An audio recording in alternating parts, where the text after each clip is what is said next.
I'm going to be honest here. The lead up to My Little Pony Tell Your Tale wasn't that great. The different animation style threw many fans for a loop, and learning that there'd be an all-new voice cast for the main five took some getting used to.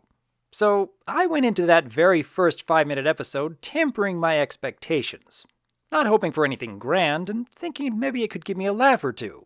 And while both the animation as well as the voice cast are still going to take some time for me to get used to, the very first episode viewing went pretty okay, all things considered. I made a first impressions video, only thinking that maybe I could give more of my thoughts if anything surprised me about the next 3 episodes released that same day. However, I was genuinely surprised by what I saw. Still nothing grand, mind you, but I honestly think that Zip's Flight School, Sisters Take Flight, and Nightmare Roommate were each more interesting than that first episode. And much of that has to do with Zip herself. Seeing a princess character who is trying to do her duty for her subjects and yet really doesn't care for all the glitz and glamour despite having a sister who clearly can't live without such things is kind of a breath of fresh air. She's an explorer of new horizons, new ways of flying, yet needed encouragement in order to help others reach those same heights through teaching. She's very much about pushing her limits, yet doesn't seek out the glory of being the best at anything. The movie certainly did a good job setting up these elements for Zip, but these 5-minute-long episodes are continuing to take this setup a couple steps further.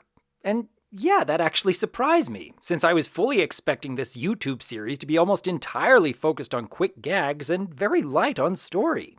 Even Izzy acting like an obnoxiously ignorant roommate didn't turn out quite the way I expected. This is a character who is much less about putting her own needs before others and far more just about social awkwardness, given that she's in an entirely new set of circumstances.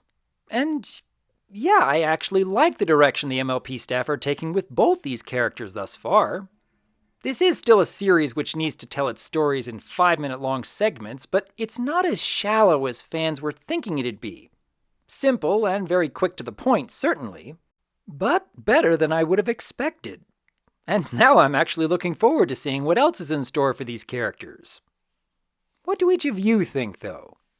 If you've been watching this Tell Your Tale series, were there any elements which exceeded your expectations? Leave your thoughts in the comments below, because as always, I am Dr. Wolf, and I look forward to hearing from you.